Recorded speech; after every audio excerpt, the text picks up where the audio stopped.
Project किस्से कविताएं में आपका स्वागत है। आज मैं आपके सामने भगीरथ तपस्थली की ओर का 4th एपिसोड लेकर प्रस्तुत हुआ। 3rd एपिसोड में हम गोमुख के बाद गंगोत्री ग्लेशियर में लेफ्ट साइड से ऊपर चढ़े थे और लगभग 1 घंटा धीरे धीरे पत्थरों में से चढ़ने के बाद रक्तवर्ण ग्लेशियर जो लेफ्ट साइड से आया था उधर थेलू में सैफ कोटेश्वर की ओर गए थे। आज हम रक्तवर्ण ग्लेशियर की ओर न जा करके सीधे गंगोत्री ग्लेशियर के लेफ्ट साइड से ही आगे बढ़ते चले जाएंगे तब तक जब तक चतुरंगी ग्लेशियर का कोना नहीं आ जाता जो गंगोत्री ग्लेशियर के साथ ही जो है वो मिल जाता है। 1989 की बात है, 1989। हम लोग कालिंदी शिखर की ओर चले थे।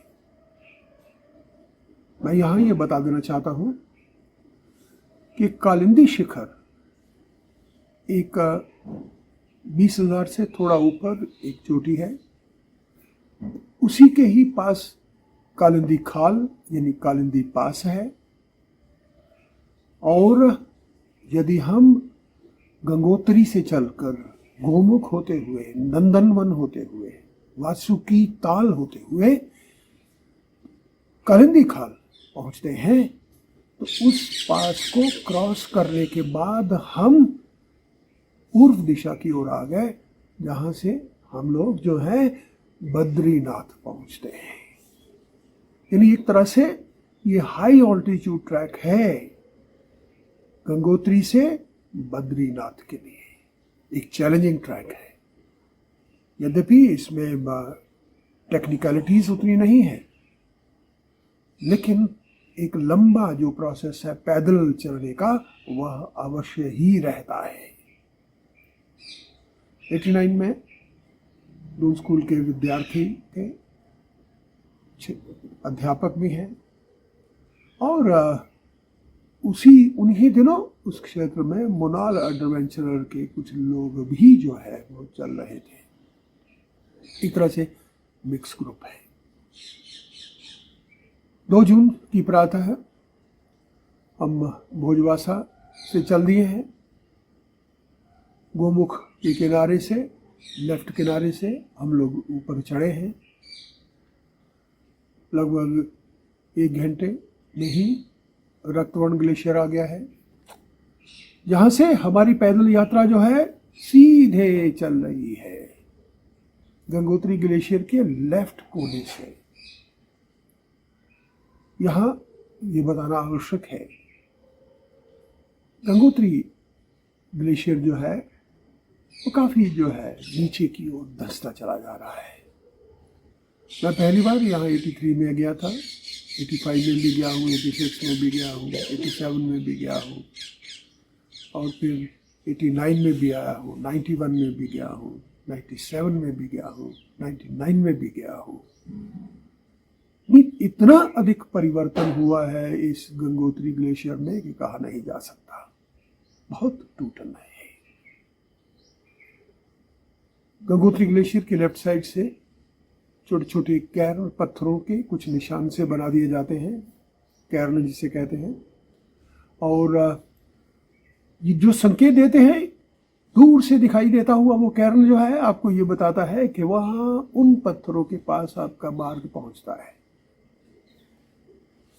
बड़ा संभल कर चलना पड़ता है गंगोत्री ग्लेशियर में, किसी भी ग्लेशियर में, क्योंकि ऊपर तो एक तरह से मोरेन है, मलबा सा है पत्थरों का, उसके नीचे सॉलिड आइस है, उसमें हिम दरारें भी हैं, क्रेवासेस भी हैं, और उन हिम दरारों में छोटा सा भी कोई पत्थर गिरता है तो उसकी गूंज जो है इतनी ज्यादा होती है कि लगता है, डर सा लगता है उसके पास बैठ करके उसे सुनना। हमें इसी गंगोत्री की लेफ्ट साइड से आगे चलना है, चल रहे हैं। और उसी के साथ ही कोने में एक चट्टानी है, चोटी दूर तक चलती हुई रिज सी है। हमें बड़ा ध्यानपूर्वक चलना पड़ रहा है, क्योंकि लेफ्ट साइड की इस जो चोटी है उसमें से पत्थर जो है अपनी यात्रा शुरू कर लेते हैं कभी भी, और यदि जो पैदल यात्री है उसकी ओर ध्यान नहीं देता है तो उसके ऊपर किसी न किसी तरह का संकट जो है वो पैदा हो सकता है। हमें इस गंगोत्री ग्लेशियर में लगभग 3-4 घंटे तक धीरे धीरे आराम करते हुए आगे बढ़ना है। बीच में चाय आदि की व्यवस्था भी की गई है और कारवां चल रहा है। लेफ्ट साइड से चतुरंगी ग्लेशियर आ गया है और चतुरंगी ग्लेशियर एक तरह से भागीरथी चोटियां जहाँ हैं उनके आधार में एक चरागाह सी है, नंदनवन के नाम से जानी जाती है, जो उसी नंदनवन के साथ ही एक स्क्री वॉल है जो चतुरंगी ग्लेशियर की है, जिसे हमने 89 में जिग-जैग करके वो पार किया है। और जैसे ही उस स्क्री वॉल को, जिसमें पत्थर भी है, बर्फ भी है, वो सारा कुछ मिक्सर सा है, उसे पार करके दूसरी ओर पहुंचे हैं तो वो खिला हुआ एक मैदान है नंदनवन।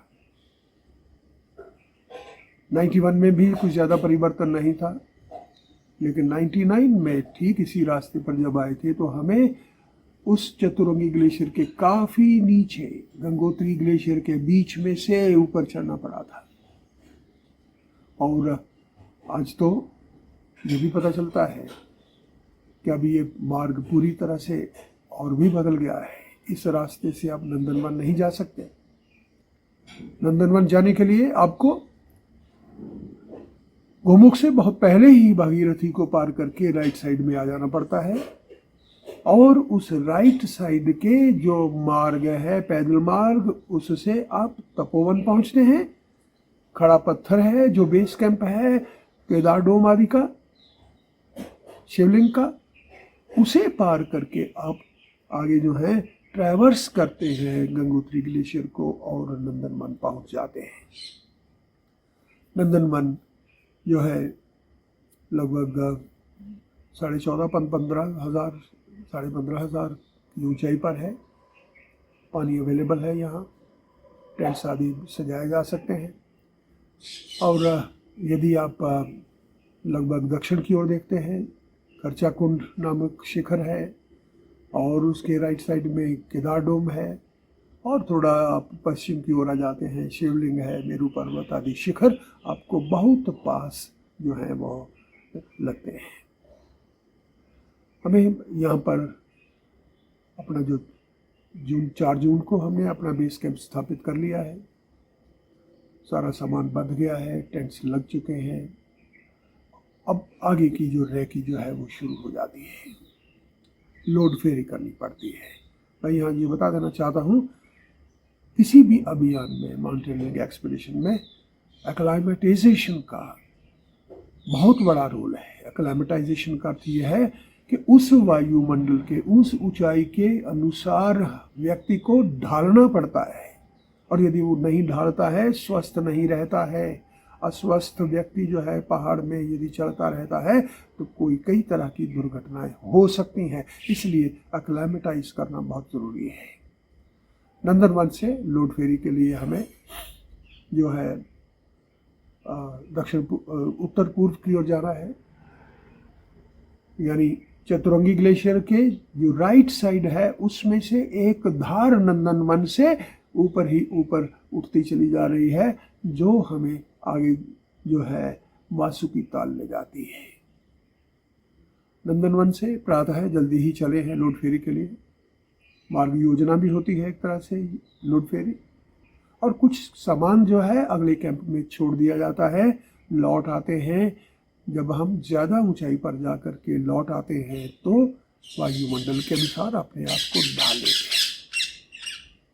नंदनवन से चल दिए हैं, लगभग आधा घंटा भी अभी चले हुए नहीं हुआ है के राइट साइड से एक ग्लेशियर आ रहा है। और ये ग्लेशियर कहाँ से आ रहा है? भागीरथी शिखर जो है, भागीरथी 2, भागीरथी 3, उनका जो ग्लेशियर है नॉर्थ से होता हुआ एक तरह से नॉर्थ वेस्ट की ओर उतरता है, वो आ चुका है।